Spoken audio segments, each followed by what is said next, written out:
सरपंच के साथ 4 गुंडे भी? हाँ, अपने पास तो 4 जने गुंडे भी रखे थे जो मेरे को मारा था, लाठी से मारा था मेरे को। और सरपंच जो है 2 थप्पड़ मेरे कान यहाँ कनपट पे मारा। शासकीय भूमि पर अतिक्रमण किया गया था एक परिवार के द्वारा। मेरा धर्म नहीं बदला है। नहीं, वो कार्रवाई तो प्रशासन के द्वारा की गई है। सिर्फ अवैध अतिक्रमण पर ही? अतिक्रमण के खिलाफ थी, बाद में उनकी उपस्थिति हुई है अंतिम में, तो उसमें मतलब प्रशासन और पुलिस का कोई लेना देना नहीं। लोग धर्मांतर नहीं कर रहे हैं भैया। जैसे हम प्रार्थना जो अपने घर में रोज करते हैं वैसी क्या है हम रोज कर रहे हैं। छत्तीसगढ़ का बिलासपुर, सुबह की धूप और एक पट्टे की जमीन पर बना हुआ घर जिसे प्रार्थना भवन कहा जा रहा था, लेकिन कुछ ही देर में वहां पहुंचा प्रशासन, पुलिस और बुलडोजर। लोगों की आंखों के सामने प्रार्थना का घर टूटकर मलबे में बदल गया। आवाजें गूंज रही थी, हे प्रभु दया कर। लेकिन बुलडोजर को इंसानी पुकार कहां सुनाई देती है? यह है विश्व गुरु भारत की नई हकीकत, जहां मंदिर हर गली चौक पर बनेंगे, लेकिन निजी घर भी अब चर्च के नाम पर टूटेंगे। और सवाल है, क्या यीशु मसीह को मानना अब अपराध हो गया है?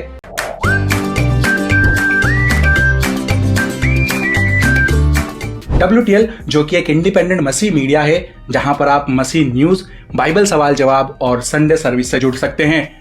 और अगर आप हमारी इस इंडिपेंडेंट मसीह मीडिया को सपोर्ट करना चाहते हैं तो आप हमें ज्वाइन भी कर सकते हैं, या डिस्क्रिप्शन में दिए गए नंबर पर गूगल पे भी कर सकते हैं।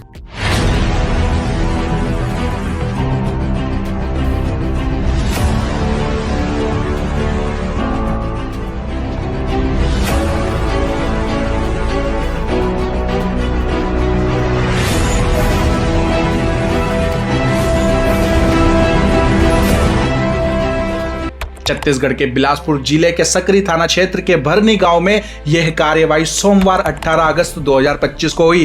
प्रशासन ने उस प्रार्थना सभा भवन पर बुलडोजर चलाया जिसे कथित रूप से सरकारी जमीन पर अवैध कब्जा कर बनाया गया था। हिंदूवादी संगठनों और ग्राम पंचायत ने आरोप लगाया कि इस भवन में प्रार्थना सभा के बहाने धर्मांतरण हो रहा था। यह दावा था कि आर्थिक लाभ या इलाज समेत प्रलोभन देकर ग्रामीणों को ईसाई धर्म अपनाने के लिए प्रेरित किया जा रहा था। शिकायत के आधार पर पुलिस ने जांच की और सरकारी जमीन पर बने इस भवन को अवैध पाया। प्रशासन व पुलिस की उपस्थिति में बुलडोजर से भवन को ध्वस्त कर दिया गया। कार्रवाई के दौरान खूब हंगामा हुआ और पुलिस ने मौके पर एक पास्टर समेत 2 लोगों को हिरासत में ले लिया।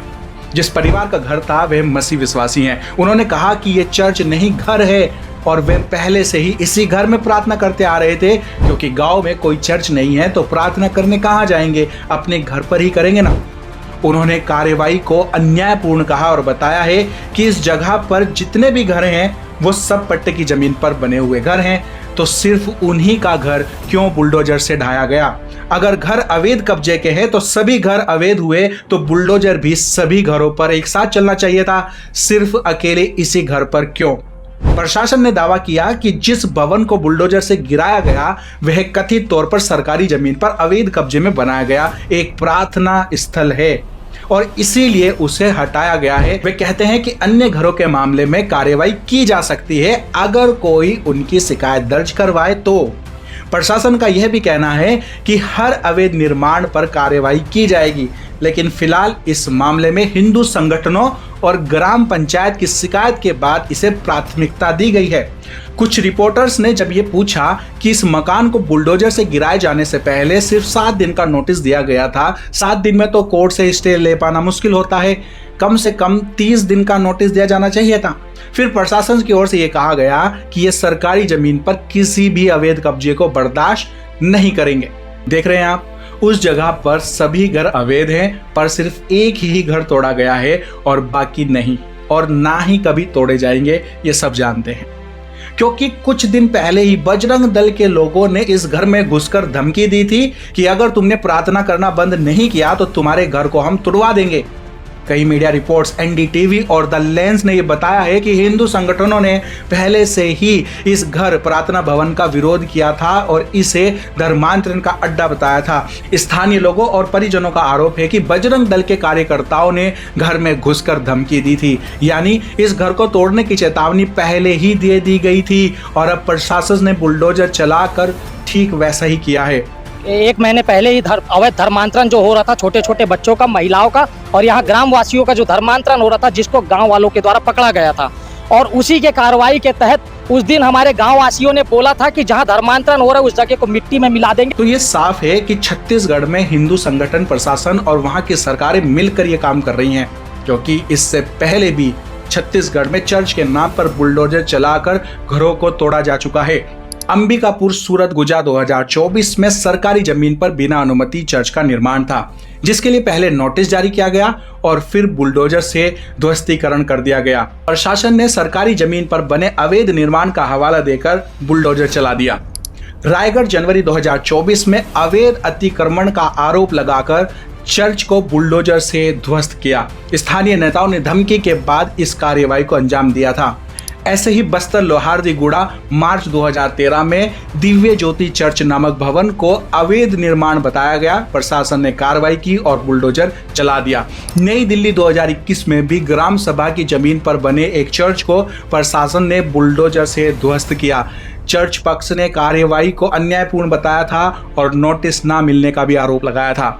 मिर्जापुर उत्तर प्रदेश 2024 वन विभाग की जमीन पर बने 3 चर्चों को धार्मिक रूपांतरण के आरोप के साथ बुलडोजर के साथ ध्वस्त कर दिया गया। आप देख सकते हैं कि एक पैटर्न है। पहले जहां किसी घर में प्रार्थना होती है वहां जाओ, फिर उनको डराओ धमकाओ और फिर अगर वो प्रार्थना करनी बंद ना करें तो फिर उनको धमकी दो बुलडोजर की, और अगर फिर भी ना माने तो फिर प्रशासन और सरकार के साथ मिलकर बुलडोजर चला दो। कानून के अनुसार देश भर में अगर कोई अवैध ढांचा होता है तो नोटिस जाता है, केस चलता है और फिर कोर्ट फैसला देता है। लेकिन चर्च के नाम पर 5-7 दिन का नोटिस और फिर सीधे बुलडोजर। ना सुनवाई ना इंसाफ, बस तोड़ दो। मीडिया ने कहा यह लोकतंत्र पर धब्बा है और मानवाधिकार संगठन बोले यह धार्मिक स्वतंत्रता का हनन है। लेकिन सत्ता के गलियारों में सब शांत है, क्योंकि यहाँ वोट की राजनीति ज्यादा महत्वपूर्ण है, सही और गलत नहीं। और भाई सबसे मजेदार बात देखो, किसी के निजी घर में घुसकर पहले प्रार्थना रुकवाते हैं, फिर तोड़फोड़ करते हैं, मारपीट करते हैं और फिर पुलिस बुलवाते हैं और फिर डीएम के सामने मांग पत्र देते हैं कि प्रार्थना करनी है तो अपने चर्च में जाकर करो, ऐसे घरों में प्रार्थना बंद करो। और जहां चर्च मौजूद हैं उन चर्चों को पहले तो सरकार ही रजिस्टर नहीं करती है और फिर उनको ही अवैध बताकर बुलडोजर चला दो। इनका वही काम है, ना हम घर में प्रार्थना करने देंगे ना तुम्हारे चर्च रहने देंगे। बुलडोजर अब इनका एक नया हथियार बन चुका है। जहां प्रेम या गीत गाया जाए वहां बुलडोजर चलेगा, जहां नफरत का जहर घोला जाए वहां मालाएं पहनाई जाएंगी। दोस्तों, क्या यह सब यूं ही हो रहा है? नहीं, बाइबल पहले ही कह चुकी है कि अंत के दिनों में मसीह सताए जाएंगे। मत्ती अध्याय 24 उसके 9 में, तब वे तुम्हें कलेश दिलवाने के लिए पकड़वाएंगे और तुम्हें मार डालेंगे और मेरे नाम के कारण सब जातियां तुमसे बैर करेंगी। आज बिलासपुर में जो हुआ है वो कल कहीं और होगा। आज चर्च टूटा, कल शायद तुम्हारा घर, अगर तुम मसीह में खड़े हो। लेकिन याद रखो, प्रेरितों के काम अध्याय 5 उसके 29 में लिखा है, मनुष्यों की आज्ञा से बढ़कर हमें परमेश्वर की आज्ञा का पालन करना चाहिए। शैतान सोचता है कि अगर चर्च तोड़ दिया जाए तो विश्वास भी टूट जाएगा, लेकिन इतिहास गवाह है जितना खून बहा उतनी कलीसिया बड़ी है।